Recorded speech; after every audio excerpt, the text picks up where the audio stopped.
Fala pessoal, tudo bem com vocês? Sejam todos bem-vindos. Para quem não me conhece, meu nome é Ricardo Alves, sou procurador aqui do município de Cuiabá, no estado do Mato Grosso, Casa do Revisão.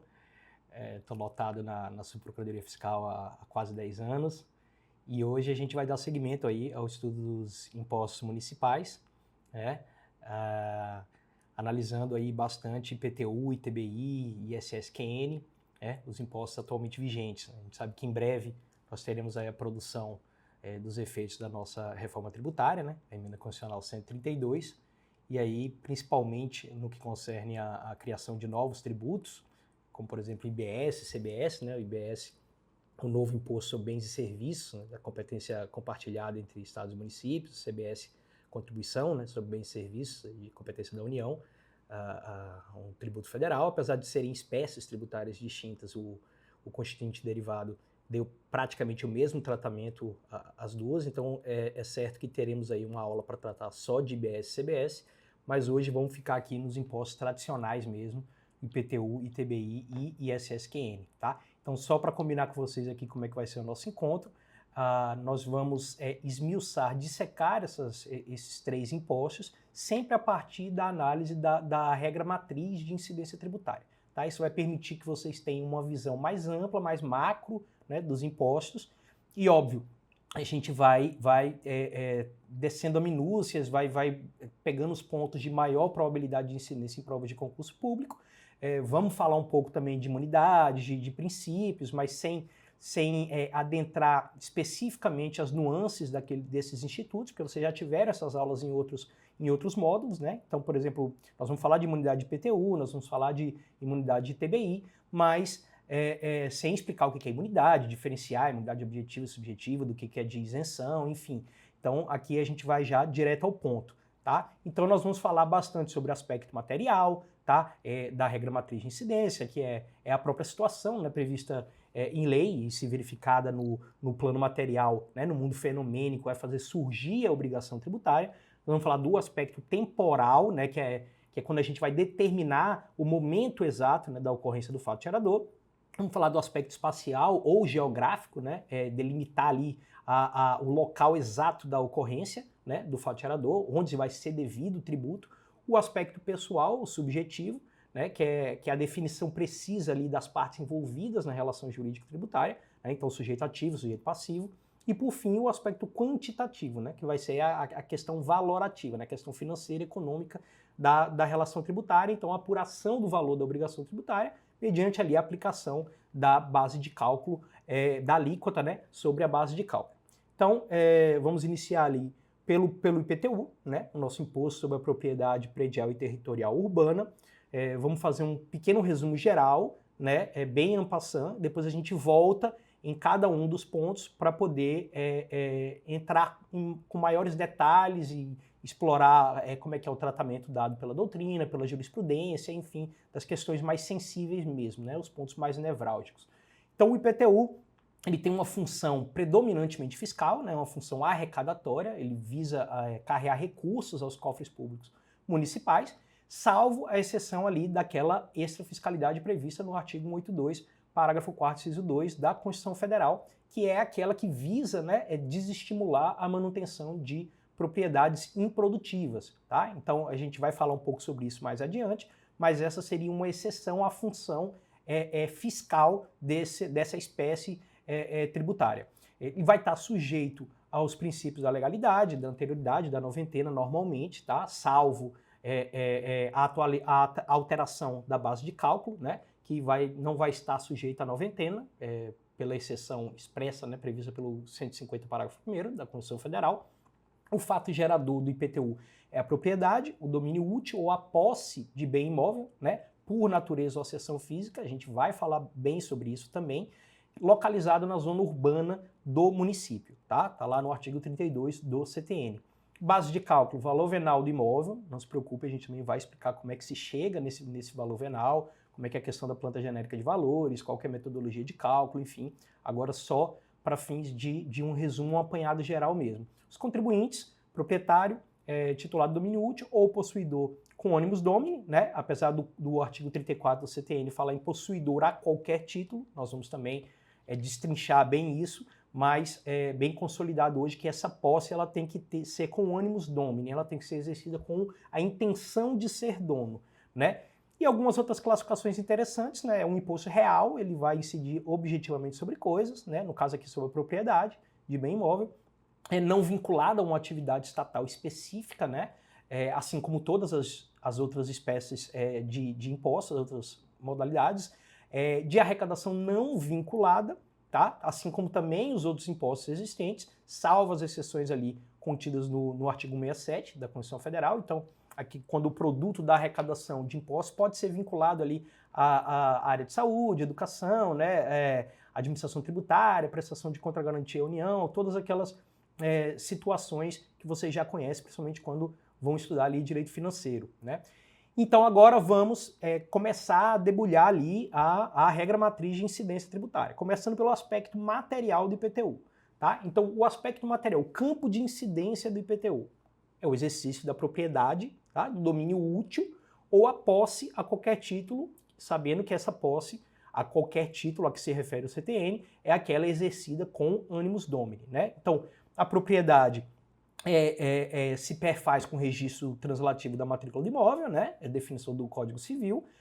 O domínio útil, que são aqueles casos lá das enfiteusas, do aforamento, né? Que já está em desuso, né? O novo Código Civil, o de 2002, inclusive, proíbe a instituição de novos enfiteusas, né? Preserva aquelas já instituídas sob a égide do Código de 1916, mas é um caso bem restrito, bem específico ali, que a gente quase não vê mais na prática, né? E aí a questão que mais pega é a questão da posse, e a gente vai, quando for analisar o aspecto subjetivo, falar bastante sobre diversos pontos que podem ser explorados na sua prova de concurso público. Então, para início de conversa, o bem imóvel a que se refere o CTN, ele é aquele bem imóvel por natureza ou por acessão física, conforme definido na lei civil. O próprio CTN faz remissão à lei civil. E essa lei civil, para fins de definição, é o Código Civil, obviamente. Acontece que o Código Civil de 2002, ele traz o conceito, a definição legal do que vem a ser bem imóvel por acessão física, né? Que é basicamente tudo quanto o homem ele incorporar permanentemente à terra, né? Então, um exemplo, a semente lançada à terra, ali, né, as construções, edifícios, em cima, tudo que não puder ser retirado após a sua incorporação, sem destruição, ainda que seja parcial, né? Mas e aí, como é que a gente define o que é bem imóvel por natureza? Vocês sabem que o CTN foi editado em 1966, antes mesmo da vigência da Constituição Federal de 67, e quando ele fez remissão ali à definição na lei civil, obviamente por uma questão de contemporaneidade, ele fazia remissão ao Código Civil de 16. E o Código Civil de 16, esse sim, ele conceitua as duas espécies de bens imóveis. E o bem imóvel por natureza seria basicamente o solo, né, a superfície, os acessórios, né, aquelas adjacências naturais, árvores, frutos pendentes, espaço aéreo e subsolo. Tá? Então isso é o que vem a ser bem imóvel por natureza e por acessão física. Então, diferentemente do ITR, que só incide nos bens imóveis por natureza, o IPTU é tanto nos bens imóveis por natureza quanto por acessão física. Tá? E aí a gente vai ter aí também a exigência de localização na zona urbana do município. Isso quando a gente for falar do critério do aspecto geográfico, né, espacial, a gente também vai falar bastante sobre isso, sobre as peculiaridades existentes. Né? Então, voltando à questão da propriedade, do domínio útil e da posse, só para a gente definir que a propriedade ela vai se perfazer com o registro do título translativo na matrícula do imóvel, tá lá no artigo 1245, parágrafo 1º do Código Civil. Então só se prova a propriedade no direito brasileiro ou a ausência de propriedade através do registro na matrícula do imóvel, cartório de registro de imóveis.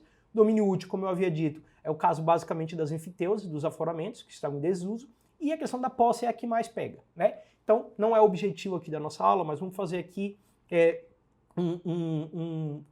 rememorar aqui um resumo, em menos de um minuto aqui, das teorias da posse, que você estuda bastante lá no direito civil. Né? Então, as duas principais teorias da posse no direito brasileiro, a teoria subjetiva do Savigny, né, que exige, para configurar a posse, o corpus, né, que é a apreensão física do bem, né, e o animus domini, que é o ânimo de ter a coisa sob seu domínio, né, de exercer aquela posse com o ânimo de dono. né? E a teoria objetiva, que é a do Lhering, exige apenas o animus domini, né? O ânimo de ser dono da coisa. Essa é a teoria que prevalece no direito brasileiro. Então, inclusive para fins de incidência do IPTU, por isso que se exige que a posse ela seja exercida com essa intenção de ser dono da coisa. Tá? Então, aquela posse exercida a título precário, por exemplo, a do locatário, do arrendatário, do comodatário, daquele administrador de bens de terceiro, né, o mero detentor, o possuidor clandestino, tá, quando é aquela posse exercida com violência, né, que não é a posse ad uso capione, perdão. Então, essa não vai ser considerada posse para fins de incidência do IPTU para sujeição passiva. Tá? Então, esse é o primeiro ponto que é interessante. Eu gostaria de chamar a atenção aqui para duas situações abordadas pela jurisprudência e que também costumam ser exigidas em provas de concurso público e que estão relacionadas com a questão do aspecto material também, com a noção do exercício de posse, de se usar os atributos, de se exercer os atributos da propriedade, ou pelo menos um deles, enfim, e costuma cair bastante em prova. Então, o primeiro é a interpretação que é dada pelos tribunais de superposição, principalmente pelo STJ, se seria possível a cobrança do IPTU no caso de imóveis que apresentem alguma limitação legal, tá, à exploração da propriedade. Então, por exemplo, alguma limitação administrativa, sei lá, gabarito de prédio, tá? Ou, por exemplo, áreas de preservação ambiental, né, APPs. A gente tem aquela lei 9.985 de 2000, que ela vai estabelecer ali as unidades de preservação integral, né, e tem as unidades de uso sustentável, né. Eu não vou nem entrar muito aqui na questão do direito ambiental, até para não passar vergonha, mas existem algumas unidades de proteção ali que inclusive pode ter exploração econômica, né, então não tem ali um completo esvaziamento dos atributos da propriedade. Então o STJ entende que, via de regra, é possível a cobrança do IPTU. Quando há esse menoscabo geral, né, e a propriedade ela praticamente fica esvaziada ou fica integralmente esvaziada, o proprietário não tem mais nenhuma liberalidade sobre a coisa. Então, lembrando ali do GRUD, né, os atributos da propriedade, gozar, reaver, usar, dispor, nesse caso, aí não haveria incidência do IPTU, até já por uma questão de justiça fiscal mesmo, por uma questão de incorporação da análise econômica do direito ao direito tributário. A gente vai ver que isso está cada vez mais presente no direito contemporâneo. Então, a interpretação foi essa. E o caso prático, inclusive, submetido ao crivo do STJ, envolvia uma estação ecológica. E a estação ecológica, ela está lá, né, dentre as unidades de preservação integral, e realmente ali há um completo esvaziamento dos atributos da propriedade pelo proprietário. Então, nesse caso, o STJ entendeu não ser possível a cobrança de IPTU. E nesse mesmo julgado, até eles foram além, falaram, mesmo que houvesse essa possibilidade de uso, né, de utilização de alguma forma da propriedade, não fosse completamente esvaziada, a própria lei 9.985, ela vai prever que as estações ecológicas, onde elas forem instituídas, tem que ser necessariamente em área de zona rural. Então já não poderia também, por uma questão de limitação espacial, a instituição, a cobrança do IPTU. Tá ok? Esse é um dos casos que costuma bastante cair em prova, né? Envolvendo o aspecto material e interpretação jurisprudencial. Um ou outro envolve a questão da posse exercida pelo concessionário de imóvel público. Tá? Então a jurisprudência um pouco mais tradicional do STJ e do STF também entendia que aquelas posses decorrentes de relação pessoal, elas não permitiriam a cobrança do IPTU, a incidência do IPTU, por faltar ali justamente a questão do animus domini, né, da intenção de ser dono. Mais recentemente, outros processos foram submetidos à avaliação dos tribunais de superposição, do STF e do STJ, e aí houve uma certa guinada na jurisprudência, tá? Tem um pouco de distinguish, um pouco de overruling aí também. Mas o que acontece? Se passou a entender que as empresas privadas arrendatárias e mesmo também as concessionárias de imóvel público que utilize para exploração de atividade econômica com finalidade lucrativa tá? Nesse caso, poderia haver incidência do IPTU. E aí, a análise não foi puramente técnica, pelo contrário, ela incorpora bastante da análise econômica do direito e ela vai se debruçar sobre princípios econômicos de livre concorrência, de livre iniciativa, de isonomia, né? Essa posse-detenção, ela aparenta ser um signo presuntivo de riqueza, né? Então os ministros do STJ comentam que a própria materialidade da hipótese de incidência permitiria essa cobrança. Então, para preservar princípios, principalmente princípios da ordem econômica, passou-se a permitir nesse caso. E existe, inclusive, um julgado do STF de 2017 ou 2018, se não me engano, da relatoria do ministro Edson Fachin, que ele foi além. Ele permitiu que nas locações empresariais, vejam bem, de fins lucrativos, tá? Entendendo que tanto o proprietário locador quanto o possuidor locatário, eles vão extrair ali daquele imóvel vantagem econômica, então que o município poderia ter uma discricionariedade de escolha na cobrança do IPTU, inclusive podendo cobrar do locatário empresário, né, de locação empresarial com finalidade lucrativa. Então, atenção, porque se a pergunta ela for genérica, o locatário pode ser sujeito passivo de IPTU, a resposta é não, é falso. A regra geral é que o locatário não exerce uma posse precária, não exerce uma posse com ânimos domini. No caso específico de locação de imóveis empresariais por empresas privadas que visem o lucro, né, que exerçam atividade lucrativa, atividade econômica com finalidade lucrativa, seria possível a cobrança do IPTU ou do locatário ou do proprietário do imóvel, como já era normal. Tá? E aí a gente vai para o aspecto temporal do IPTU, não tem tantas nuances assim, então há uma discricionariedade aí, vai competir ao legislador municipal definir o momento da ocorrência do fato gerador, tá?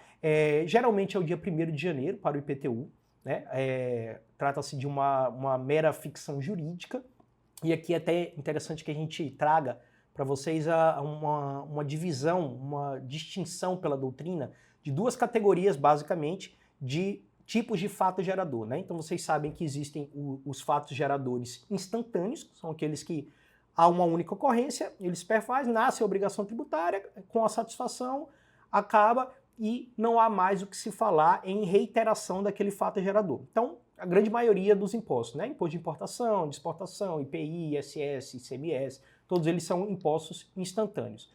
Mas existem os impostos periódicos, né? Que o fato gerador ele é periódico, simples ou persistente, significa a mesma coisa, ou complexivo. O complexivo são várias operações praticadas, se protraindo no tempo, né? Então, faz parte da definição do fato gerador periódico que aquele imposto ele vá se protraindo no tempo. A diferença é que o complexivo são operações complexas, porque são várias, né? Então, o exemplo típico é o imposto de renda. Você vai ter ali várias operações tributáveis, né, dentro do ano calendário, dentro daquele período de ano. Depois, no ano seguinte, novamente, por isso que ele é periódico. E o simples ou persistente é aquele que há apenas uma única operação que vai se protrair no tempo. Então, o exemplo típico são os impostos que incidem sobre propriedade, né, IPTU e IPVA. Então, no nosso caso aqui, no IPTU, por uma ficção jurídica, a gente vai ter ali definido a data em que essa propriedade imobiliária ela vai se renovar e vai permitir uma nova cobrança do imposto, tá certo? Aqui eu chamo a atenção para que vocês não confundam, pessoal, o que é data de ocorrência do fato gerador com data de vencimento da obrigação. A data de ocorrência do fato gerador, ela não é exceção ao princípio da legalidade, ela precisa ser definida em lei. Inclusive a doutrina diz que se não houver a definição na lei municipal, que vai se considerar o dia 1º de janeiro, até para coincidir com o ano civil, né? Já a data de vencimento, ela é exceção ao princípio da legalidade, pode ser fixada por ato infralegal, por decreto do prefeito, geralmente o né? E ela pode ser distinta, por exemplo, da data da ocorrência do fato gerador. Então não há problema nenhum que a lei preveja, a lei municipal, que o fato gerador considera ser ocorrido aperfeiçoado no dia 1º de janeiro de cada ano, e o prefeito vai lá e edite um decreto a cada ano, fixando, sei lá, a data de recolhimento até dia 20 de março. Não há problema nenhum quanto a isso, tá? Então, além dessa questão, e que envolve o aspecto temporal, da regra matriz de incidência do IPTU, a gente tem a questão dos impostos dos imóveis novos, né? Dos imóveis novos, se isso foi várias vezes submetido à análise da jurisprudência, dos tribunais pátrios, se era possível a cobrança do IPTU para novos imóveis surgidos após a data fixada por lei, como considerando como que surgido ali o fato gerador, né? E a definição do STJ era de que sim, era possível, desde que a lei estabelecesse critérios objetivos, né, para poder ser permitida essa cobrança, e desde também que o imóvel esteja disponível, seja habitável, né, disponível para habitação. Então, por exemplo, o Código Tributário do município do Rio de Janeiro, ele estabeleceu lá a possibilidade de cobrança de imóveis novos e elencou ali 3 critérios. Então, o primeiro deles é a expedição do habite-se, tá? O segundo seria a conclusão das obras, caso, por exemplo, não seja caso de emissão de laudo de vistoria, né, do habite-se, ou o pedido de expedição do habite-se tenha sido extemporâneo, enfim, desde que as obras estejam concluídas, seria possível a cobrança do IPTU. E um terceiro é que permitiria que houvesse a cobrança do IPTU, mesmo no caso de obras não concluídas, desde que já houvesse ocupação efetiva ali por algumas pessoas, né? Então, se já houvesse ali estabelecido sua residência, que seria possível a cobrança desse IPTU por imóvel novo, né? E aí, indo além, o STJ também entendeu possível que a autoridade administrativa realizasse os cálculos, mesmo que o imóvel não esteja situado na planta genérica de valores, não esteja previsto ali, né? E, inclusive não haja matrícula, por exemplo, né? Desde que também haja os critérios objetivos, né, fixados por lei, e aí, óbvio, com notificação formal, preservando o contraditório, ampla defesa, seria sim viável a cobrança do IPTU nesses casos. Sobre aspecto espacial, pessoal, a questão do critério geográfico, né, o local de ocorrência, tá? Como dito, IPTU, propriedade predial e territorial urbana, de imóveis por acessão física ou por natureza, localizados na zona urbana do município. E aí que começa a nossa análise, tá? Essa zona urbana do município ela vai ser definida por lei municipal, por previsão do próprio CTN lá no artigo 32.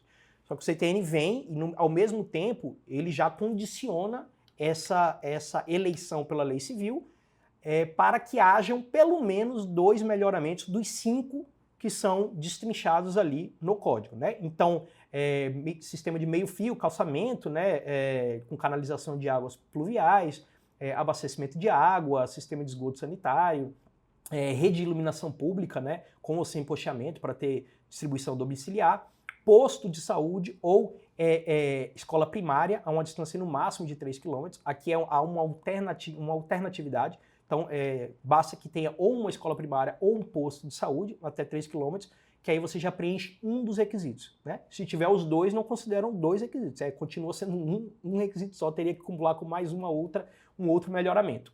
E aí, o próprio CTN também permite que o legislador local se utilize de áreas tidas como urbanizáveis ou de expansão urbana, né, para constante ali de loteamentos aprovados, né, para fins residenciais, industriais, empresariais, enfim, não importa, para fins de cobrança do IPTU, tá? E aí a discussão também que perdurou durante algum tempo é se, nesse caso de expansão urbana, né, de áreas urbanizáveis, se seria necessário a existência dos melhoramentos, de pelo menos 2 melhoramentos, assim como para as áreas situadas na zona urbana do município.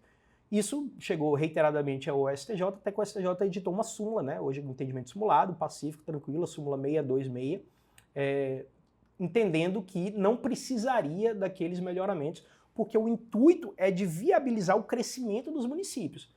São os municípios cada vez mais se aproximando das áreas rurais. Então você está expandindo, não tem como você já de imediato garantir aqueles melhoramentos. Você ainda está iniciando o processo de urbanização daquelas áreas. Então não faz sentido se exigir como condição para carregar recursos públicos justamente para poder ter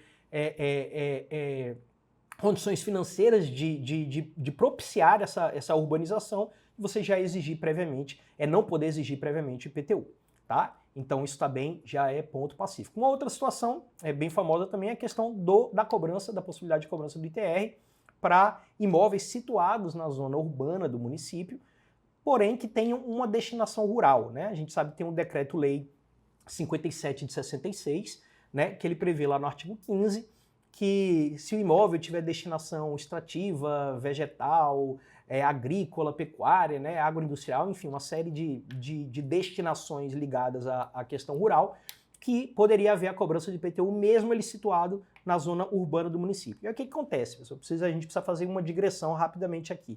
O CTN, assim como esse decreto-lei, os dois são de 1966, né? O CTN, salvo engano, de outubro, o decreto-lei de novembro. Esse decreto-lei, o artigo 15 lá, ele fala expressamente que não se aplicaria o artigo 32 do CTN, que fala sobre IPTU, a esses imóveis, tá? Aí o que acontece? Em 1972 foi editada uma lei ordinária, uma lei formalmente ordinária, que revogou expressamente esse artigo 15 do Decreto-Lei 57 de 66, de modo a exigir apenas o IPTU, que poderia ser exigido, de todo e qualquer imóvel situado na zona urbana do município, independentemente da sua destinação. Tá? E aí o que acontece? Essa situação chegou ao judiciário, né, e no final da década de 90, se não me engano, em 1999, o STF julgou um recurso extraordinário, repercussão geral reconhecida, e, incidentalmente, sede de controle difuso, declarou a inconstitucionalidade formal daquela lei de 72 que havia revogado o Decreto-Lei 57 de 66. E por quê? Porque o Decreto-Lei, o artigo 15 do Decreto-Lei, ele versava, em última análise, sobre conflitos de competência. E vocês sabem que tanto a Constituição de 67 como a atual Constituição de 88, lá no artigo 146, ela exige lei complementar para disciplinar sobre conflitos de competência em matéria tributária. Então, não seria possível que uma lei formalmente ordinária revogasse uma lei complementar, tá, que tratava ali naquele ponto de conflito de competência, e por isso foi pacificada também a questão da possibilidade de incidência do ITR para esses imóveis com destinação rural situados na zona urbana do município. E aí depois, posteriormente, inclusive, o Senado Federal foi lá, usou da prerrogativa lá do artigo 52, inciso 10 da Constituição Federal, editou sua resolução e suspendeu a eficácia da norma revogadora dessa lei de 1972 em todo o território nacional, né, para ter efeitos erga omnes, porque havia sido declarada sua inconstitucionalidade em controle difuso. Tá? Então esse ponto também, bem importante, costuma cair bastante em prova. Né? E aí a gente já entra no aspecto subjetivo, aspecto pessoal da regra matriz, da hipótese de incidência do IPTU, e vamos falar bastante sobre sujeito ativo e passivo aqui, principalmente sobre sujeito passivo. Né? Sujeito ativo nem tem tanta peculiaridade assim, né? É o município onde se situa o imóvel, né? Competência absoluta, inclusive, está lá no CPC. As exceções, territórios federais que não sejam divididos em municípios, né? Por força do que prevê a própria Constituição Federal, então vai competir a União cobrar o IPTU, e o Distrito Federal que vai acumular as competências ali estaduais e municipais, né? Então vai cobrar o IPTU também. Tá? O sujeito passivo, como a gente já havia antecipado, o proprietário, aquele que vai constar no registro, né? O titular do domínio útil, que é aquele que vai pagar lá o foro, né, ao senhorio, né, e o possuidor a qualquer título, esse sim, ponto de infidáveis controvérsias aí, casos práticos, né, que a jurisprudência e a doutrina vivem se debruçando até hoje. Né? Então, a questão do possuidor, apesar do CTN falar qualquer título, seria aquele que exerce a posse com animus domini, né? Então, já seria até, inclusive, uma boa oportunidade aqui para a gente falar do artigo 123 do CTN sobre as convenções particulares, né? Então, vocês sabem que elas não são oponíveis ao fisco, né? Então, digamos que haja ali um contrato de locação em que haja uma cláusula que atribua a responsabilidade ao locatário pelo pagamento de IPTU. Né? Vocês sabem que essa cláusula ela é válida, não tem problema nenhum, mas o efeito dela, os efeitos são interpartes. Né? Então o locador, ele inclusive pode entrar com uma ação de regresso para cobrar do locatário que ele deveria ter pago a título de IPTU e não fez. Mas isso não pode ser oponível às fazendas públicas. Né? Então quando a fazenda pública for exercer atos de cobrança, ela vai ajuizar a execução fiscal, realizar protestos, notificações, enfim, diretamente em face do proprietário do imóvel. E veja que é interessante que o inverso, a mesma lógica também se aplica. Então, mesmo que o locatário, ele porventura demonstrasse ali que ele sofreu um encargo econômico, que ele pagou IPTU e ele queira, por exemplo, ajuizar uma ação de repetição de indébito, né, por um eventual pagamento indevido, ele não vai ter essa legitimidade ativa, né, primeiro porque não é nem um imposto indireto, né, IPTU é um imposto direto, né, não admite a translação do impacto econômico, né, para terceiros, por aquela questão da distinção do contribuinte de fato com o contribuinte de direito, né? Mas acima disso, a questão da alocação ser considerada uma posse precária e aí não ser possível a incidência do IPTU, salvo naqueles casos da alocação empresarial com intuito lucrativo que a gente falou no começo da aula, tá? Há uma faculdade dos municípios para escolher o sujeito passivo, através da legislação municipal. Então pode ser escolhido o proprietário, o titular do domínio útil, o possuidor, inclusive o promissário e comprador, não há problema algum, tá? No interesse da arrecadação. Vai ser feita essa escolha sempre no interesse da arrecadação por parte dos municípios. E aí vamos falar aqui um pouquinho de alguns pontos mais polêmicos envolvendo sujeição passiva, tá? Primeiro deles, credor fiduciário.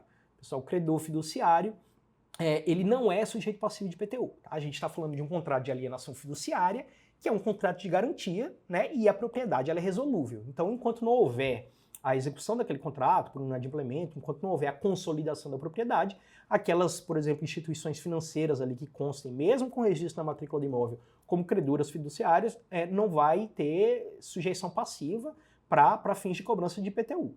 Tá? Então, isso é também ponto pacífico na jurisprudência, atualmente. Né?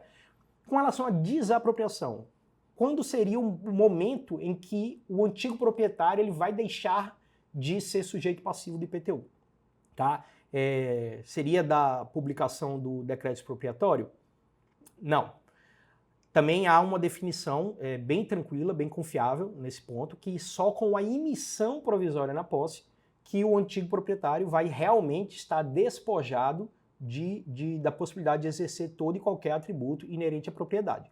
Então aí, nesse caso, com a emissão provisória na posse, e obviamente isso vai se aplicar para a desapropriação indireta, para o desapossamento, com muito mais razão, né? Nesses casos aí, com a emissão provisória na posse, aí, de fato, o município já não pode mais cobrar o IPTU de quem era o proprietário do imóvel. Tá? A mesma lógica, e só o seguinte, né? A aquisição, aqui vocês sabem, a aquisição originária, né? Então o ente público ele vai adquirir imóvel sem quaisquer ônus tributários, né? Vai ter que estar livre de quaisquer ônus tributários. A mesma lógica para o uso capião, pessoal.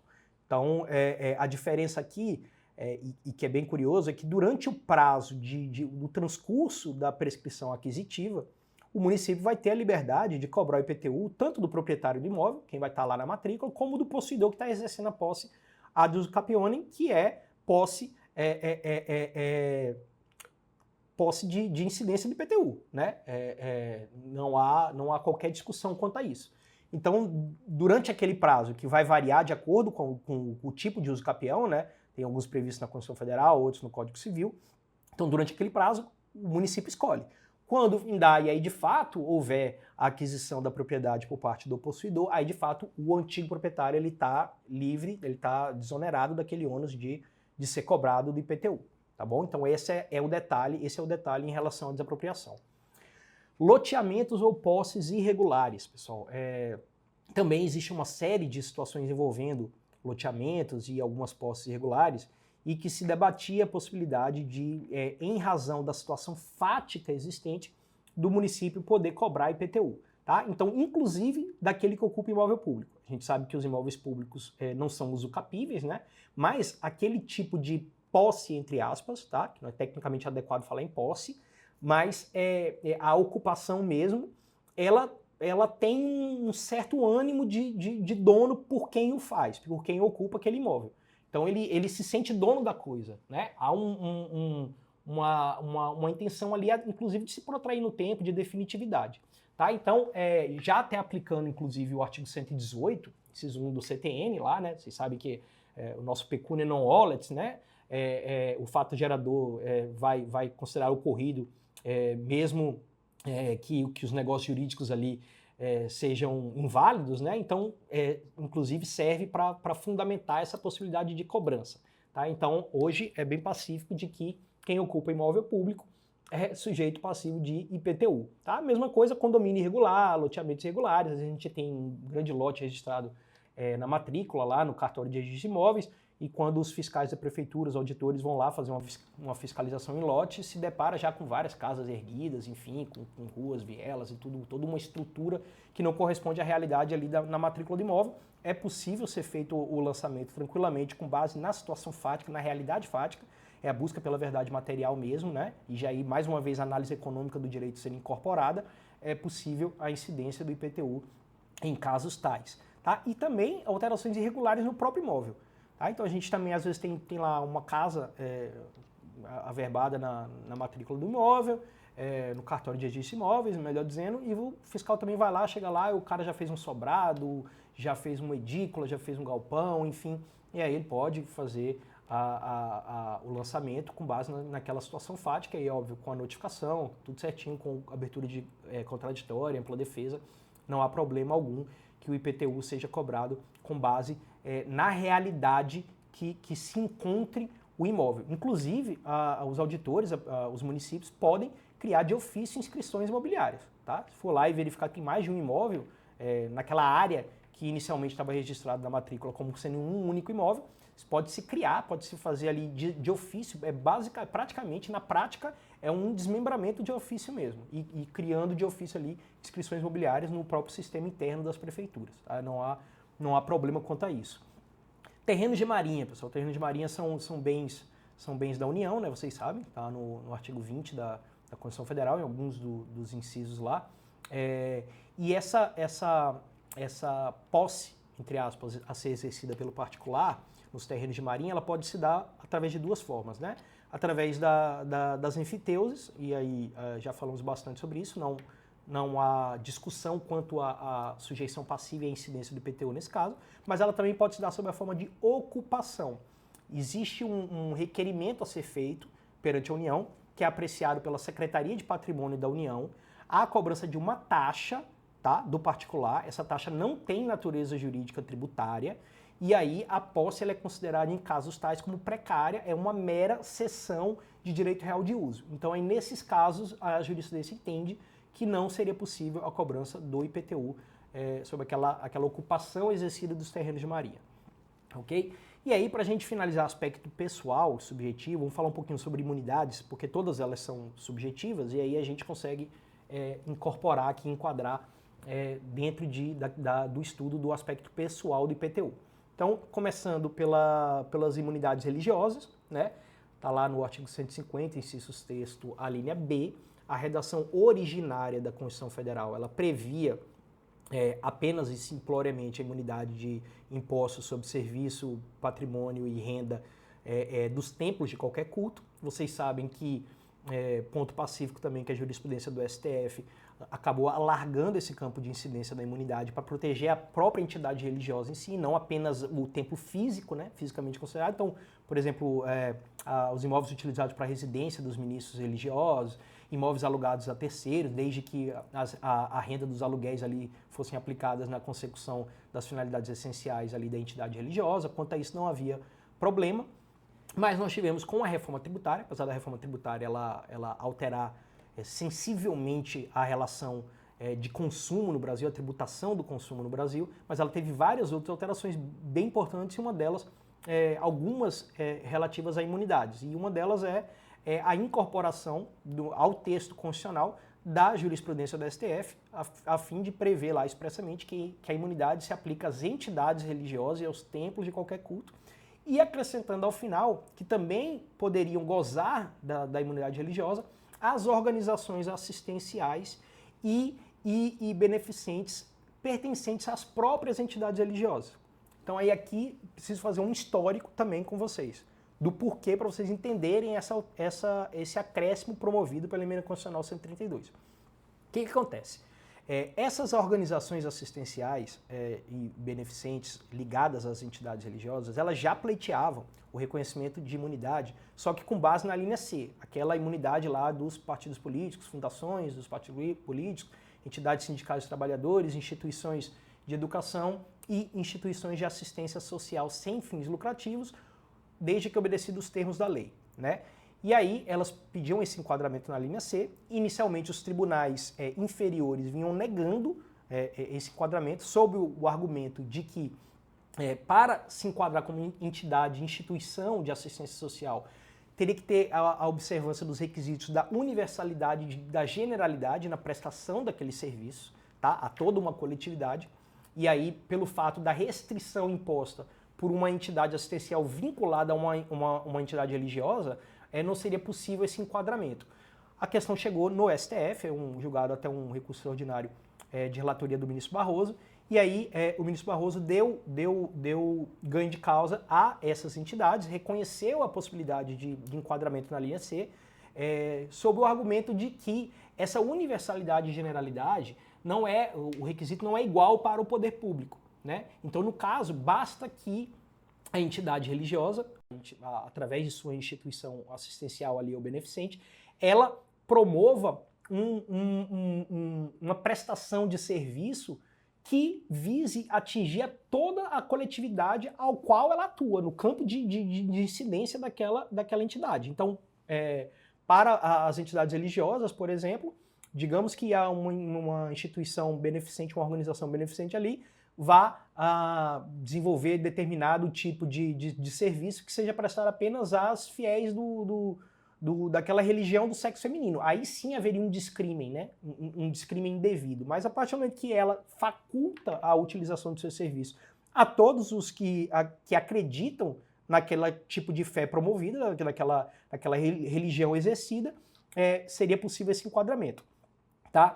Com a reforma tributária e com a alocação expressa das organizações assistenciais e beneficentes das entidades religiosas na linha B, agora elas não precisam mais cumprir os requisitos da lei, porque na linha C fala lá que as entidades de instituição sem fins lucrativos precisam cumprir os requisitos legais, que vocês sabem estão lá no artigo 14 do CTN, né? Então são 3 requisitos: manter a escrituração de livros contábeis, não distribuir parcela do seu rendimento de forma discriminada, investir na própria sociedade, né? Enfim, não pode ter lucro, né? Pode ter lucro, mas não pode dividir, né, parcela do lucro entre seus sócios, por exemplo.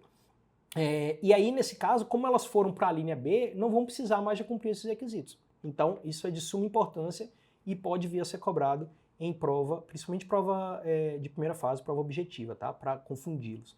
Uma outra questão referente à imunidade religiosa, pessoal, é aquela promovida pela Emenda Constitucional 116 de 2022, tá? Um pouquinho antes da reforma tributária, né? Que passou a estender, essa está lá no IPTU, é específica para IPTU, passou a estender para as entidades religiosas a imunidade, mesmo que elas figurem na condição de locatária, né? Então, aqui a gente tem de novo a análise do direito econômico interferindo, questões de justiça fiscal. A intenção aqui é não onerar sobremaneira os contratos de aluguéis realizados pelas entidades religiosas e, de alguma forma, ainda que indiretamente, poder embaraçar o seu funcionamento, né, a liberdade de culto, enfim. E aí optou-se por uma opção política mesmo, mas me parece um tanto quanto a técnica, né? Porque a gente sabe que essa posse precária que o locatário exerce não é sujeita à incidência de IPTU, não é sujeita à cobrança por parte do locatário, ele não é sujeito passivo, né? Salvo aquela situação do locatário empresarial, que é tudo que entidade religiosa não pode ser, então não haveria como na prática se enquadrar dessa forma. Então, me parece um tanto quanto a técnica, mas, por enquanto, não há notícia de nenhum ADI, tampouco com trânsito em julgado. Então, se cair em prova de concurso público, saibam dessa alteração. As entidades religiosas podem se beneficiar de imunidade de IPTU, mesmo que figurem na condição de locatária e não de proprietária daquele imóvel. Tá? Sobre a linha C que a gente estava falando, né, dos partidos políticos, a gente falou en passant, e aí se aplica para a linha B também, só 2 detalhezinhos bem rápido. A súmula vinculante 52, para a gente relembrar aqui, que permite que imóveis alugados a terceiros continuem usufruindo da imunidade, os seus titulares, desde que aqueles aluguéis sejam aplicados na consecução das finalidades essenciais, né, da entidade imune. Tá? A discussão que se travava até um tempo atrás era de quem seria o ônus de comprovar que aquele produto dos aluguéis não estariam sendo aplicados na consecução das finalidades essenciais. E aí o STF pacificou o entendimento de que é da Fazenda Pública. Então a Fazenda Pública é que precisa comprovar esse desvirtuamento. Tá? Da mesma forma, os imóveis ditos ociosos, né? Por exemplo, terrenos baldios também, ou imóveis ali que não estejam temporariamente tendo nenhum tipo de destinação específica, né? Essa ociosidade, segundo o STF, ela precisa ser temporária, né? Mesmo que haja uma ociosidade, é possível o reconhecimento da imunidade, mas ela precisa ser temporária. Então o ônus para demonstrar que ela está sendo perene, né? Que ela está se protraindo indevidamente ao longo do tempo, sem nenhuma destinação específica, vai pertencer aos municípios, tá? E aí, sobre imunidade recíproca, para a gente arrematar aqui, tem alguns pontos interessantes para a gente rememorar com vocês. O primeiro deles em relação à responsabilidade sucessória, né? O famoso caso da rede ferroviária, né? Sociedade anônima que foi sucedida pela União. E aí se discutia, é possível que os municípios cobrem os IPTUs em atraso, que foram regularmente lançados, que os fatos geradores ocorreram no momento em que o imóvel pertencia à rede ferroviária que posteriormente foi extinta? É possível cobrar a União? Sim, é possível, porque ela vai estar ali na qualidade de responsável tributária, né? O que não pode, a União é imune, que tem imunidade recíproca, na condição de contribuinte, tá? Então a gente não vai ter uma retroatividade aí da imunidade, né? E aí também a lógica é a mesma quando o imóvel, por exemplo, pertencia a um ente imune e posteriormente, por algum motivo, ele é transferido ao particular, tá? Nesse caso aqui, não há que se falar também no lançamento, mesmo que esteja dentro do prazo decadencial, porque ali, né, nem é que surgiu a obrigação tributária, não era, a entidade era imune, né? Então, esse posicionamento ele é bem pacificado já, tá, no âmbito do STF, no sentido de que é possível cobrar na condição de responsável tributário para o ente que, em tese, como contribuinte, seria imune.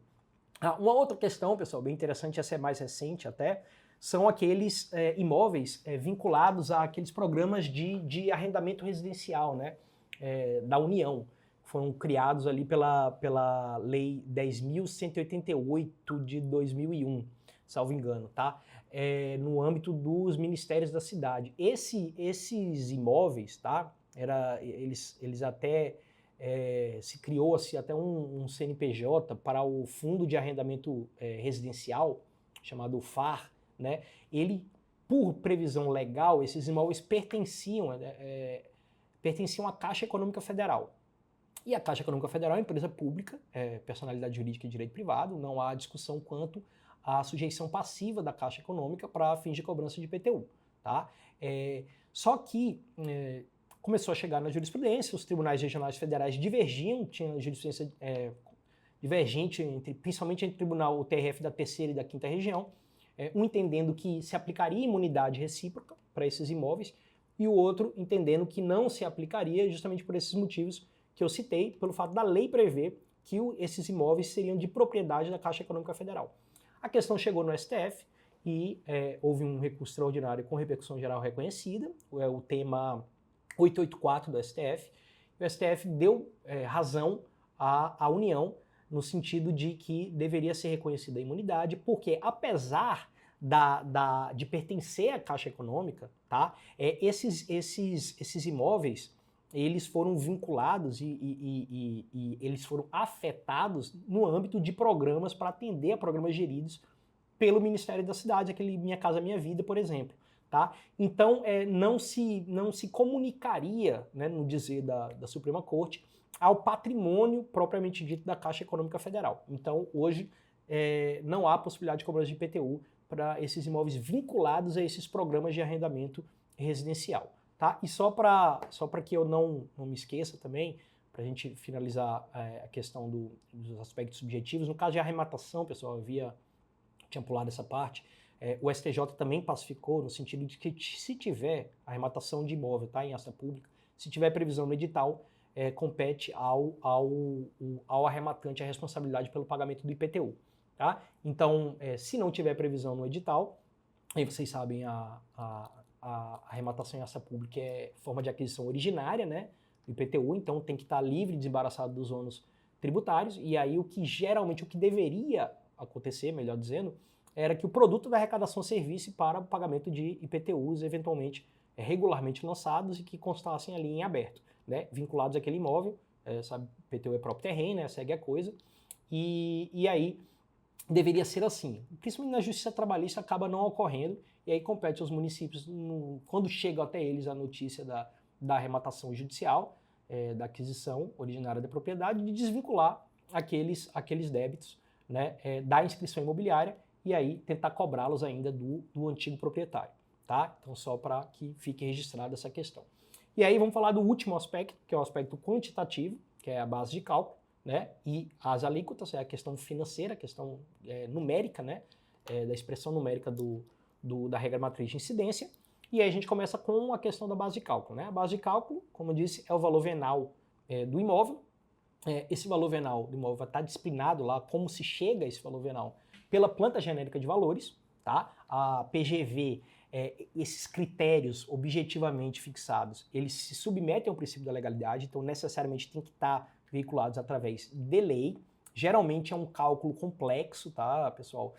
Você vai levar em consideração questões referentes à metragem do imóvel, localização, estado de conservação, enfim, uma série de fórmulas matemáticas mesmo para se encontrar o valor venal daquele imóvel. Ali é uma presunção, né? Não vai ter o lançamento individualizado imóvel por imóvel. Você vai pegar ali a planta genérica, que vai estar dividida por setores do município, por áreas, né? E vai aplicar as fórmulas matemáticas ali previstas na planta genérica para se chegar no valor, na base de cálculo, para chegar no valor venal do imóvel, que é a base de cálculo, né? Essa atualização da base de cálculo, ela sempre pôde ser feita por ato infralegal, por decreto do prefeito, sem problema nenhum, desde que não ultrapassasse o índice oficial de correção monetária. Esse entendimento, inclusive, está simulado, é a súmula 160 do STJ. Com a reforma tributária, acabou-se por atender um pleito antigo dos municípios, dos prefeitos, que era de não engessar a atualização de suas plantas genéricas, tá? De não limitá-las ao índice oficial de correção monetária federal, porque às vezes não refletia as oscilações de mercado normal do mercado imobiliário, né? Então se pedia essa liberalidade para se atualizar através de um procedimento muito mais fácil, né? Muito menos moroso, através de atos infralegais. E isso foi finalmente constitucionalizado. Então hoje está lá no artigo 156, no parágrafo 1º, inciso 3 da Constituição Federal, a possibilidade de se atualizar a planta genérica de valores, tá? A base de cálculo, mesmo que seja em índice superior ao oficial, ao índice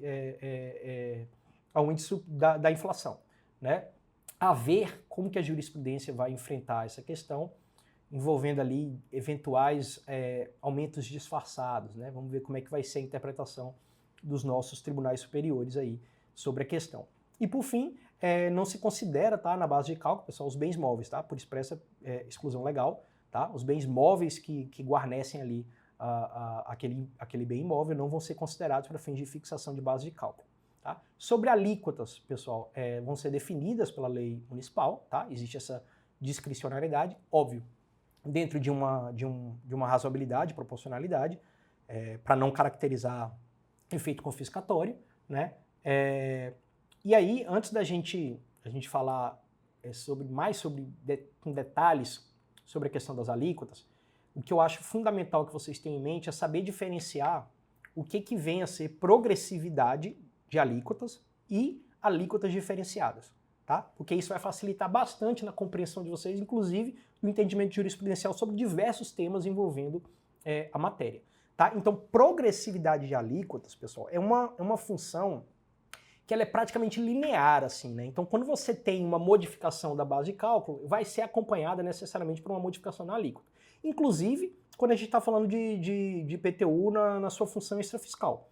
Quanto mais tempo você mantém a sua propriedade improdutiva na zona urbana do município, maior pode ser a alíquota progressiva ali do IPTU, tá? Então, a mesma coisa, a progressividade fiscal, né? Pelo valor do imóvel, a mesma situação. Quanto maior o valor do imóvel, mais vai crescendo a alíquota, tá? Ao passo que as alíquotas diferenciadas, elas vão ser uma situação de fato, tá? Não vão ter, digamos, uma expressão numérica, vai estar dissociada de qualquer expressão numérica. Então, as alíquotas diferenciadas por uso e localização do imóvel, digamos por uso, vai poder ter alíquota diferenciada se o imóvel for comercial, se for residencial, se for industrial.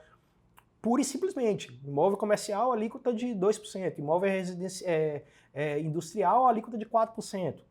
Entendeu? Que ela não tem nenhuma relação com a base de cálculo propriamente dita do fato gerador, tá? Do imposto, melhor dizendo.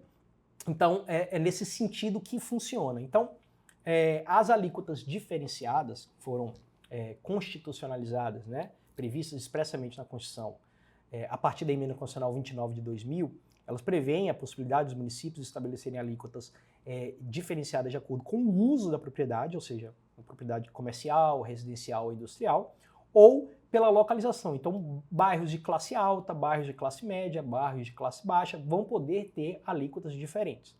Tá ok?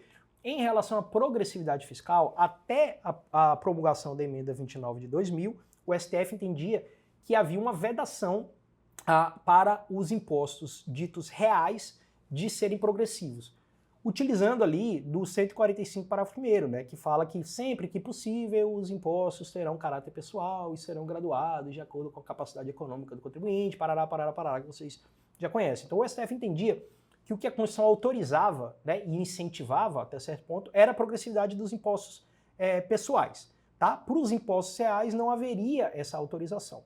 Então somente com a promulgação da Emenda Constitucional 29 de 2000 é que passou a ser possível a progressividade fiscal do IPTU. Então tem até um entendimento até simulado, né, no STF, a súmula 668. Tá? E aí, como não há o fenômeno, vocês sabem, da constitucionalidade superveniente, né, as leis municipais anteriores à Emenda Constitucional 29 de 2000 eram todas inconstitucionais.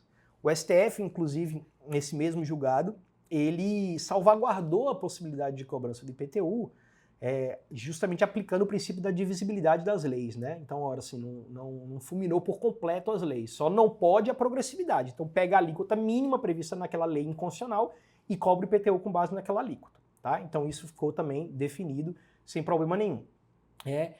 Então, até a Emenda Constitucional 29 de 2000 só se previa, só era possível a progressividade extrafiscal, tá?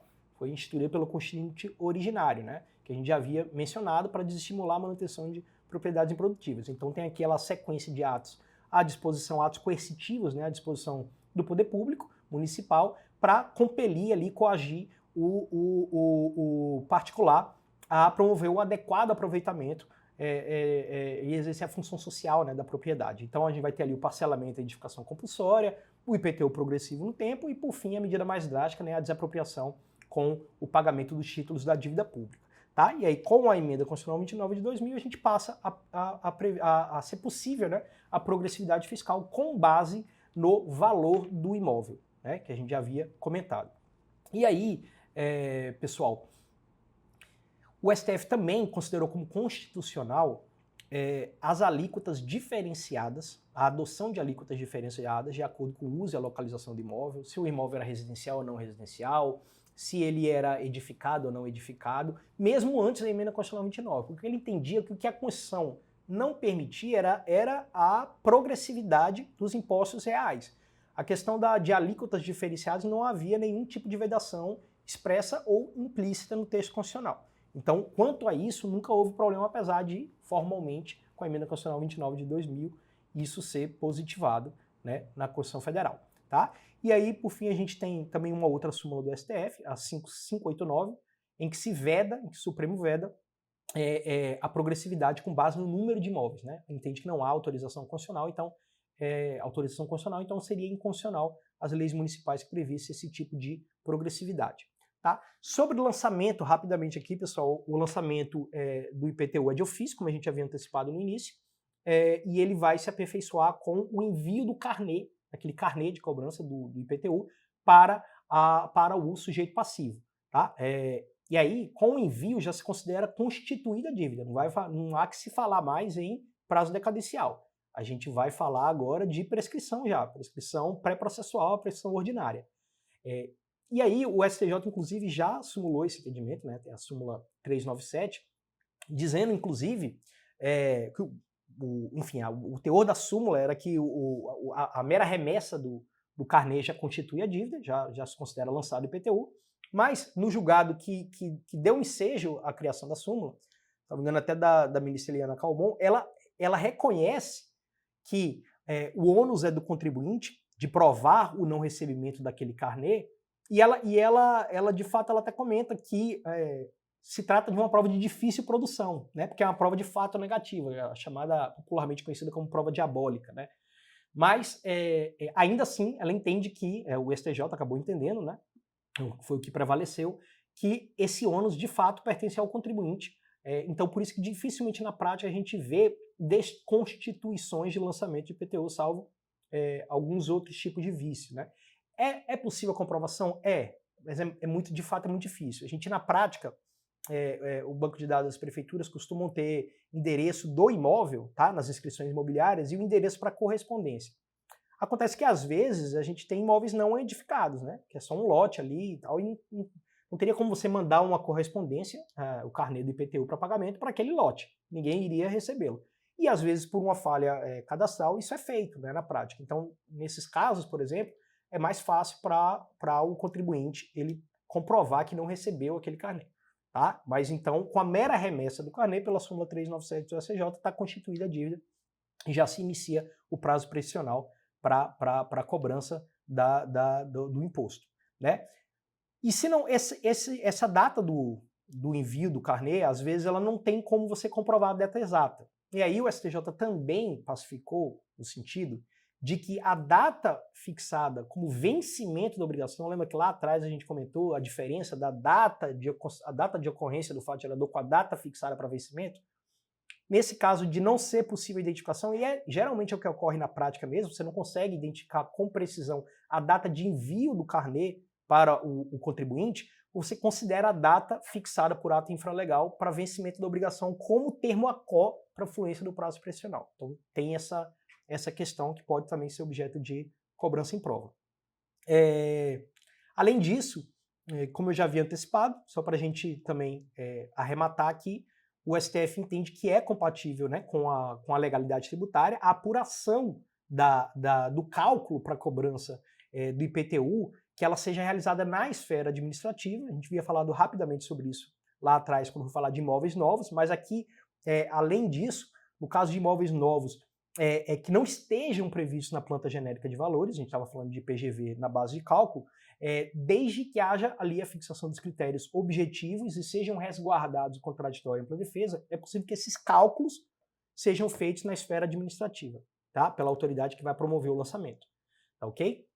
E, por fim, para vocês também não esquecerem, lembre-se da possibilidade de penhora de bem imóvel, de bem de família, né, do imóvel considerado como bem de família, criado lá pela Lei 8.009, né, por dívidas de IPTU. Então é uma das poucas exceções legais, então é possível a penhora do bem de família por conta de dívidas de IPTU também, tá aí entre temas que costumam ser cobrados em prova. Tá bom? Vamos fazer um breve intervalo e a gente volta para falar de ITBI agora. Até já. Vamos lá, pessoal, voltando aqui, falar do ITBI. Né? Antes da Constituição Federal, de 88, a gente tinha um único imposto que regulamentava as transmissões, né?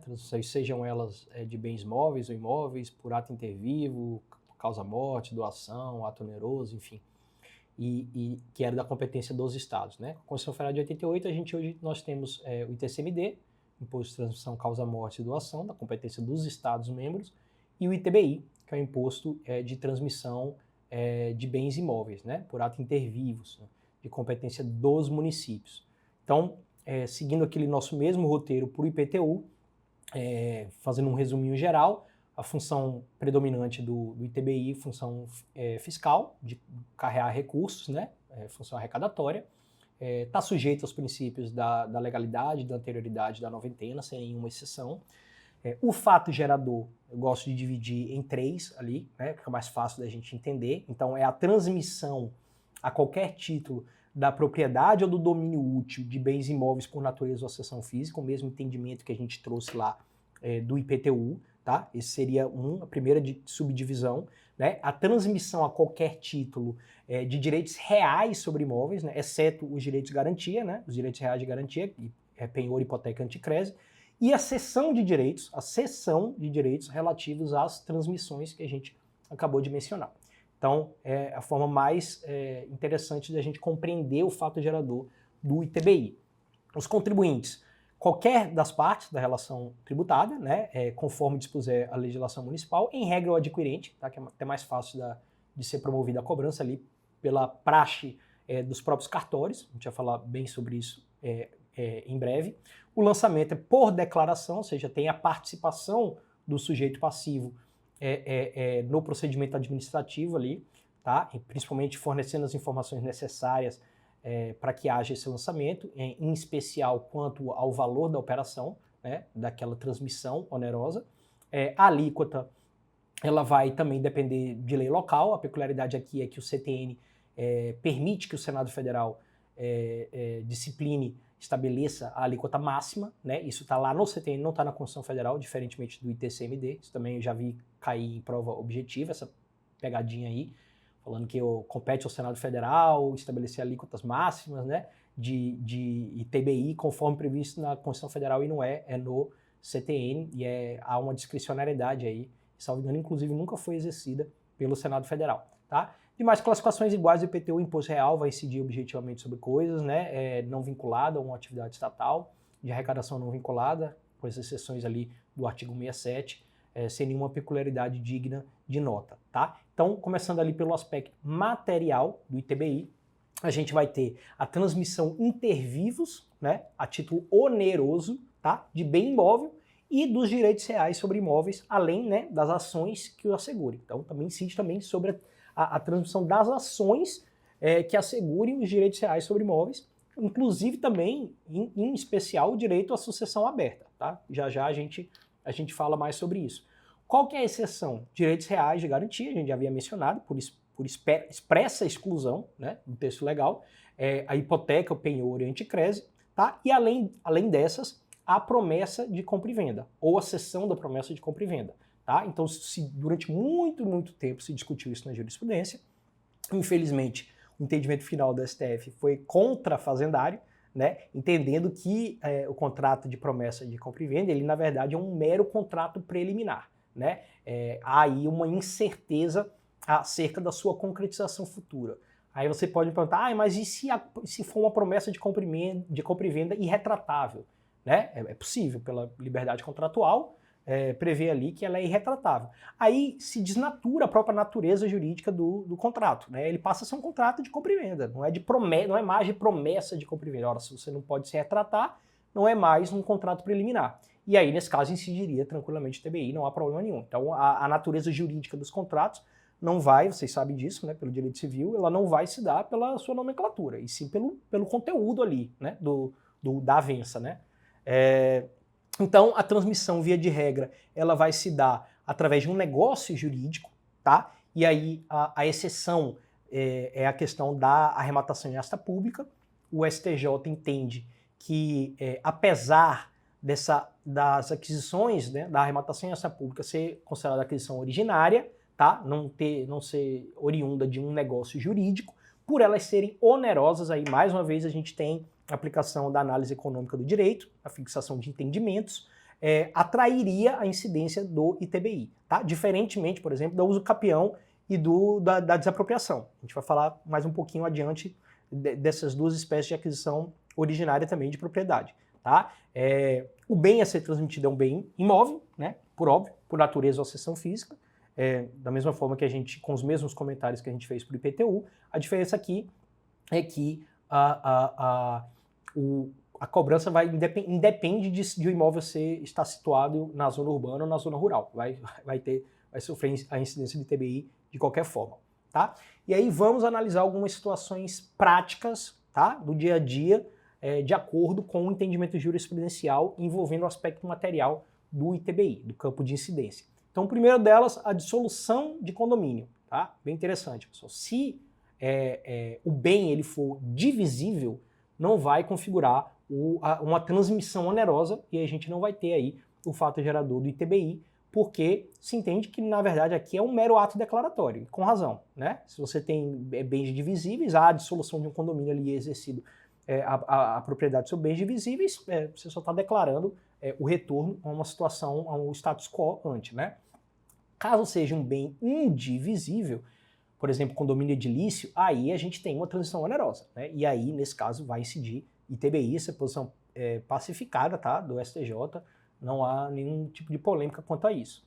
Separação judicial, também bem interessante a interpretação que o STJ deu sobre a matéria, sobre a questão das separações judiciais. Se a partilha, pessoal, ela for feita do jeito mais tradicional, com a divisão de metade dos bens, com a meação que compete a cada um ali, dos cônjuges, então imaginemos ali um regime de comunhão parcial de bens, e aí seja a separação através de uma homologação de acordo judicialmente feito, seja por decisão final judicial mesmo, que ainda que tenha havido um conflito, mas que numericamente, a expressão numérica, ela vem a demonstrar um equilíbrio, tá? E aí vai só definir quais bens vão ficar com cada um dos cônjuges, tá? Não vai ter a incidência do ITBI, porque na verdade não há uma transmissão onerosa e o que vai haver ali, na verdade, é um mero recebimento do que é seu por direito, né? Então não haveria que se falar em incidência do ITBI. Diferentemente é quando a partilha é considerada excessivamente onerosa. Então, grosso modo, aqui dá um exemplo bem chulo, se a partilha for de 70% para um dos cônjuges, dos bens de toda a universalidade de bens ali, tá? E 30% para o outro. Ela está ali, caracteristicamente, se configurando uma partilha excessivamente onerosa, né? Tem um desnível, né? Tá desbalanceado isso aí. Então, se não houver uma doação formalmente materializada ali, e aí incidiria o ITCMD, né, a gente vai ter a configuração de uma materialidade do campo de incidência do ITBI tranquilamente, né, sobre o que superar a metade. E a interpretação aqui, a hermenêutica, é parecida com a questão da integralização de capital social, que a gente vai falar daqui a pouquinho. Tá? Então, nesse caso, no exemplo prático que eu dei, dos 70%, incidiria ITBI sobre 20%. Tá? Que é o que se considera uma partilha que não é comum, né? E aí se configuraria ali excessivamente onerosa, tá? Para caracterizar ali de fato uma transmissão onerosa e atrair a incidência do ITBI. Desapropriação e uso capião, tá? Não incide ITBI, bem tranquilo, a transferência ela não é voluntária, né? Ela vai ser imposta pelo poder público. Tá? Então, nesses casos, não há negócio jurídico, a gente já excepcionou a questão da arrematação em asta pública, tá? Então, não há que se falar em incidência de ITBI. Renúncia à herança, pessoal, atenção também, tema bem sensível e que costuma cair em prova e podem ter questões bem elaboradas sobre isso. Tá? Se essa renúncia à herança ela for em favor do monte, que é aquela chamada renúncia abdicativa, tá? Não vai incidir o ITBI. Tá? Então é um ato de liberalidade, a pessoa, um dos herdeiros está só renunciando à sua cota parte, ao seu quinhão, né, da herança, e não vai incidir ITBI sobre essa renúncia. Agora, se a renúncia for em favor de algum herdeiro, especificamente, que é a chamada renúncia translativa, né, aí a gente vai ter que ver se houve uma doação, que aí vai ser caso de ITCMD, ou se essa renúncia foi onerosa. Se essa renúncia foi onerosa, tá, vai incidir o ITBI normalmente, tá, sem problema algum. Então, guarde bem essas duas possibilidades fáticas aqui. Sobre a anulação do negócio jurídico, pessoal, a jurisprudência tradicional do STJ entendia que depois da ocorrência do fato gerador, houve uma operação de compra e venda, por exemplo, averbou-se na matrícula do imóvel, houve o recolhimento do ITBI, ainda que posteriormente houvesse aquela anulação do negócio jurídico, não haveria que se falar em repetição de indébito, pelo que foi pago a título de ITBI, tá? Principalmente utilizando lá do nosso pecúnia non olet, né? Do artigo 118, inciso 1, que o fato gerador vai ser interpretado extraindo-se da validade jurídica dos atos praticados, né? Aí, posteriormente, aí o STJ entendia, só para complementar, que eventuais perdas e danos vão ter que ser resolvidos através de uma ação indenizatória a ser ajuizada em face de quem deu causa à anulação do negócio jurídico, mas o município não precisaria devolver o que foi pago a título de ITBI, né, que foi, na época, regularmente recolhido. Posteriormente, revisitando a sua jurisprudência, o STJ alterou esse entendimento, e aí, até confesso, sou bem crítico das decisões do STJ e do STF também em matéria tributária. A gente se ressente, nós tributaristas, de ministros lá com maior conhecimento em direito tributário, às vezes tem bastante decisões atécnicas, mas nesse caso é até razoável. É até razoável essa modificação de entendimento. Porque, na verdade, se você anula o negócio jurídico, tá, o próprio fato gerador ele é desfeito. Né? Então, há um desfazimento do fato gerador com a anulação do negócio jurídico. Tá? Principalmente com efeitos ex tunc. Né? Então, como se o fato gerador nunca tivesse sido praticado. E aí geraria o direito à repetição de indébito. Só um detalhe aqui, tá, pessoal?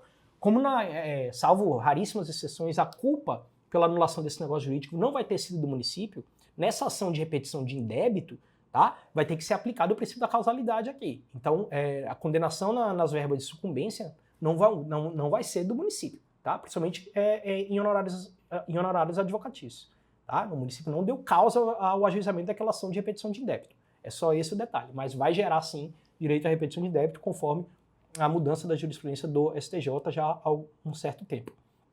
Sobre o aspecto temporal do ITBI, vai competir também a legislação civil definir, né? Então a gente até falou um pouco sobre isso para o IPTU, então é o momento em que se dá o registro do título translativo na matrícula do imóvel. É ali que se adquire propriedade. Né? Por exemplo, se comprova a existência ou inexistência de propriedade ou se comprova a transferência. Né? Então está lá no 1245, parágrafo 1º do Código Civil. Tá?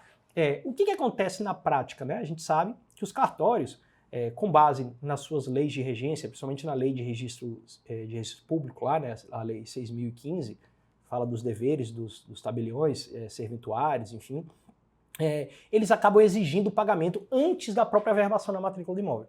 Tá? E aí também com receio de poder ser atribuída a responsabilidade solidária por eventual ausência de pagamento ou, enfim, lançamento equivocado do ITBI com base no que se prevê o artigo 134, né? Acho que inciso 6º do CTN. Então, por conta desse receio, há uma antecipação de pagamento. Veja, não é a antecipação da ocorrência do fato gerador, que já está pacífico na jurisprudência do STF, de que se ocorre com a verbação na matrícula do imóvel. E é por isso que não incide ITBI na promessa de compra e venda.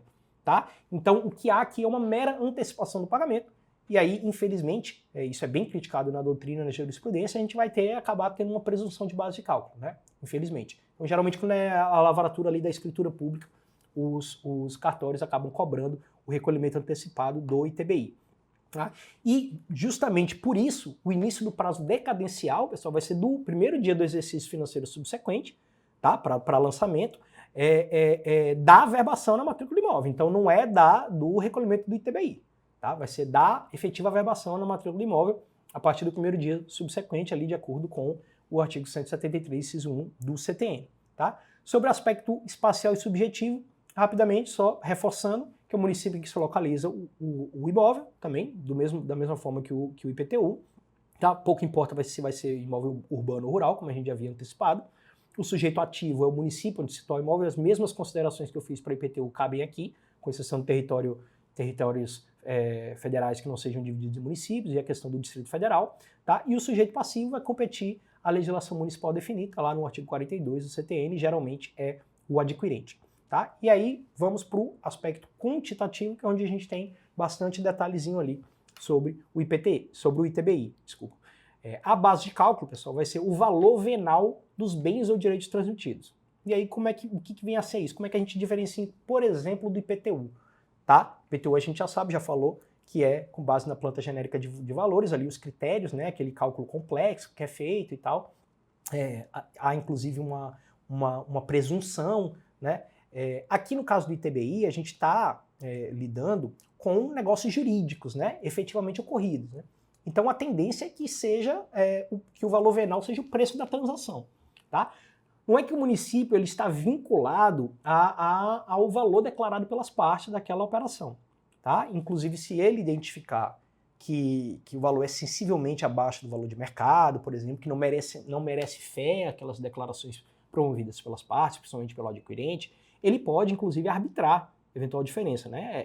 É a técnica, se valer da técnica do arbitramento, lá do 148 do CTN. Atenção, não é forma de lançamento, né? É autônoma, né? É uma técnica, uma mera técnica, né, de arbitramento. Quando fala lá que quando não forem prestadas informações, forem omissas ou não merecerem fé, discrepar a discrepância for grande de valor de mercado, a autoridade administrativa vai poder realizar esse arbitramento, tá? Desde que ele não faça, os municípios não façam de forma unilateral, entendeu? Sem a participação do sujeito passivo naquele procedimento a ser adotado, tá? Então tem que ter a deflagração formal de um processo administrativo, que se abra contraditório, que se possibilite exercício contraditório e ampla defesa por parte do sujeito passivo. Porque ali é a busca da verdade material. Então isso já havia sido discutido várias vezes na jurisprudência e recentemente se pacificou no âmbito do STJ, um julgado importantíssimo, um dos mais importantes envolvendo ITBI dos últimos anos, é o tema 1113, que fala justamente isso, que o município, e assim, até hoje, conheço vários municípios de capital que se utiliza como base de cálculo para ITBI a planta genérica de valores, a mesma base de cálculo do IPTU,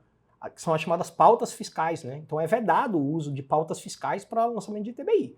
Então, se o município for lá e comprovar, na verdade, deflagrar um processo administrativo formalmente e adotar todos os atos processuais pertinentes ao trâmite legal de um processo administrativo, ele pode tranquilamente desconsiderar, inclusive por previsão legal do CTN, aquele negócio jurídico, ou pelo menos o quantum declarado para aquele negócio jurídico, tá ok? Então, era isso que eu queria colocar a respeito de base de cálculo para os senhores. Muita atenção ao tema 1113 do STJ. Tá? Uma outra situação envolve também aquisição em asta pública, porque aí, nesse caso, é vedada o arbitramento, tá? Porque aí a gente está falando de atos solenes, né? E aí, o valor necessariamente é o valor da arrematação. Isso aí já é uma jurisprudência até um pouco mais antiga, né? Principalmente do STJ. Então, o valor venal ele vai corresponder necessariamente ao preço da arrematação, tá? E não pode ser utilizada a técnica do arbitramento. Chegou-se a discutir e existia alguma jurisprudência, principalmente de tribunais inferiores, se para leilões extrajudiciais, como é um ato negocial, se seria possível utilizar o preço da avaliação como base de cálculo, se o valor da arrematação fosse inferior, né? Durante um certo período era permitido, e o STJ hoje equiparou o leilão extrajudicial às arrematações em asta pública, tá? Aos leilões judiciais, então de modo que vai ser sempre o preço da arrematação, tá? E se for preço vil, né? Aí a gente aplica o CPC. O CPC, inclusive, para leilões extrajudiciais, vai ter aplicação subsidiária. Então tá lá no CPC, no artigo 891, que é vedada a aquisição a preço vil, né? E o que se considera preço vil? Um preço inferior a 50% do valor da avaliação do imóvel, tá? Então aí, nesse caso, a própria arrematação pode ser anulada e não vai haver prejuízo aos municípios, tá? Esse mesmo entendimento se aplica para aquisições oriundas de procedimentos licitatórios, tá, pessoal? Também é ato solene, tá? Então vai ser o valor declarado ali no procedimento licitatório para ser utilizado como base de cálculo para fins de ITBI, tá bom? Duas súmulas antigas do STF, que é interessante que vocês tenham conhecimento, tá? A súmula 470 e a súmula 110 do STF, que inclusive vai envolver o atual entendimento sobre a questão da promessa de compra e venda, tá? De certa forma, envolve esse tipo de conhecimento. A súmula 470 do STF, ela já está superada e ela basicamente previa que quando havia a entabulação de um contrato de promessa de compra e venda, tá? E somente tempos depois era feita a averbação, e durante esse lapso temporal o adquirente promovia construções, aperfeiçoamentos, melhorias no imóvel, né, que a base de cálculo consideraria o valor do negócio jurídico entabulado, né, aperfeiçoado, na época da realização do contrato de compra e venda. E seria contraditório, inclusive, com o entendimento atual. Então essa súmula hoje está superada. E a súmula 110 ela fala basicamente o contrário, com outras palavras, mas ela já ratifica que, de fato, o que vai valer é a situação do imóvel na data da averbação, na matrícula do imóvel, que é o que faz surgir o fato gerador, a hipótese de incidência ali do ITBI. Tá?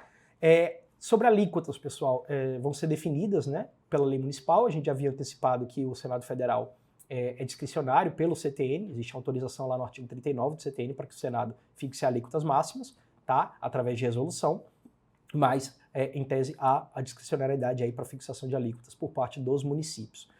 E sobre progressividade, em regra, é vedada, né? Aí é a mesma exegese lá para o IPTU, porque é o imposto real, né? Então, entendimento, inclusive, também simulado pelo STF, súmula 656, não pode haver progressividade fiscal, tá? Para o ITBI, e eu chamo só a atenção a uma possível guinada nesse entendimento pelo STF, que a gente já observou para o ITCMD, que também é um imposto real, tá? Então, para o ITCMD, o STF já entendeu que não há uma vedação expressa, não há um impeditivo para que haja a progressividade fiscal desse tipo, desse imposto, né? Então é possível que essa súmula futuramente, ou num curto período de tempo, ela venha a ser superada ou até cancelada, né? A se observar. Mas, por enquanto, a súmula 656 do STF, ela está vigente e, em tese, é vedada a progressividade fiscal do ITBI.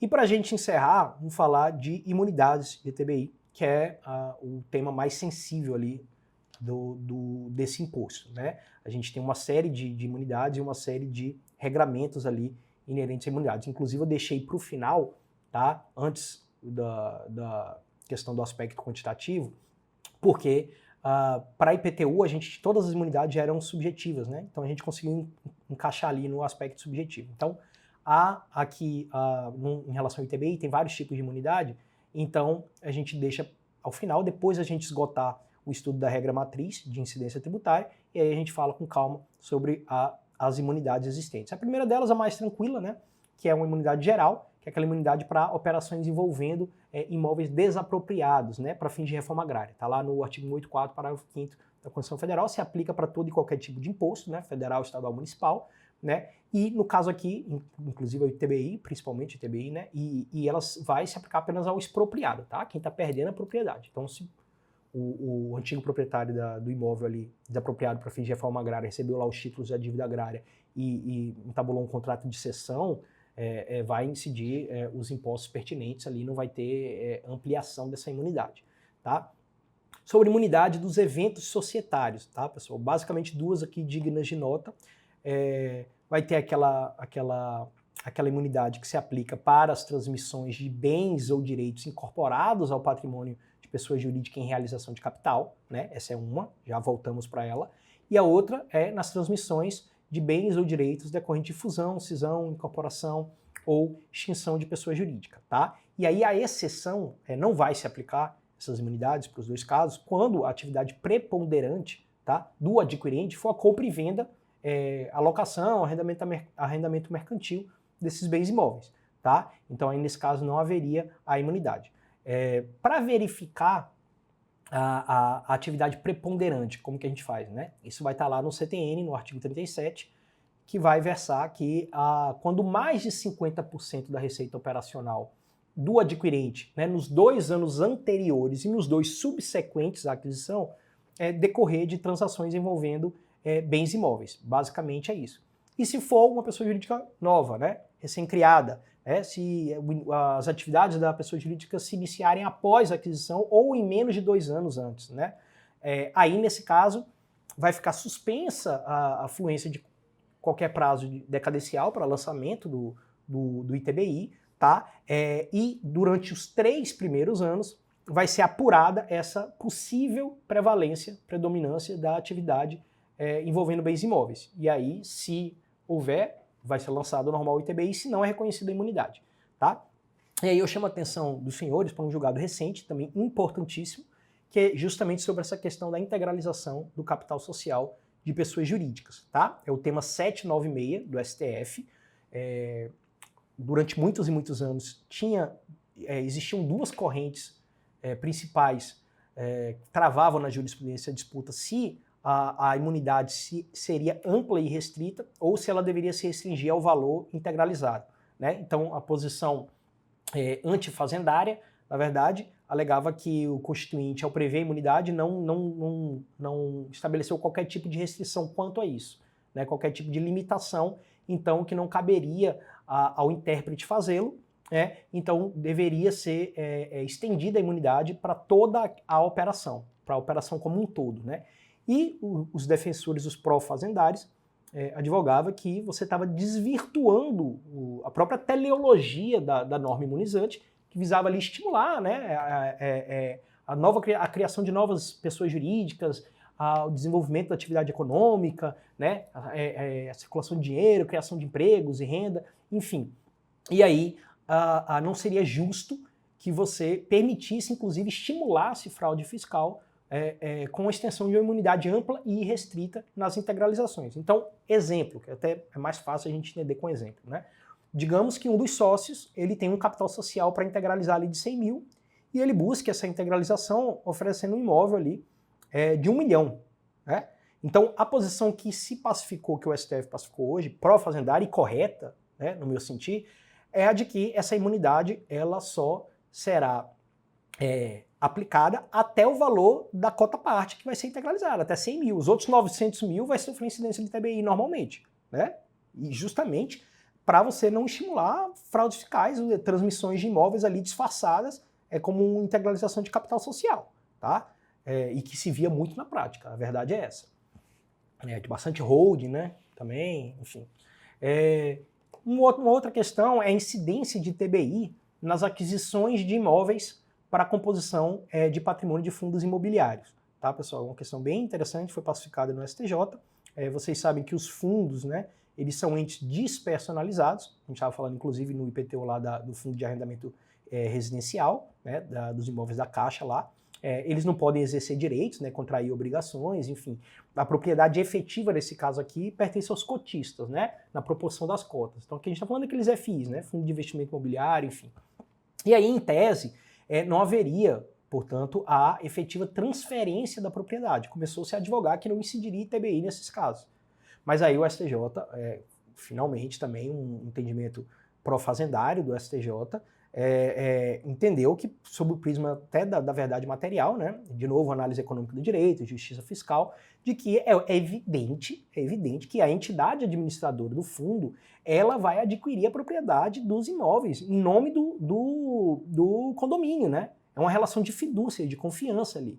Então, já que os cotistas, eles não, apesar de serem os legítimos proprietários, claro, eles não podem diretamente, né, exercer qualquer tipo de direito sobre o acervo patrimonial. Então, o STJ acabou se despindo de um formalismo exacerbado ali para, mais uma vez, ver a realidade de uma forma mais ampla ali e atrelada à justiça fiscal mesmo. Tá? Então, também, um tanto quanto pacífica, a incidência do STJ na questão das aquisições realizadas por fundos imobiliários. Tá? Então, pessoal, basicamente era isso sobre TBI e PTU. Espero que a gente, se não tenha conseguido esgotar a matéria, tenha passado pelos principais temas, os temas mais sensíveis aí, que tem alta incidência de cobrança em prova de concurso público, principalmente de advocacia pública, tá? E aí eu me coloco à disposição de vocês para eventuais dúvidas. A gente volta depois para uma próxima aula para falar de SSQN, tá ok? Bons estudos a todos. Até logo.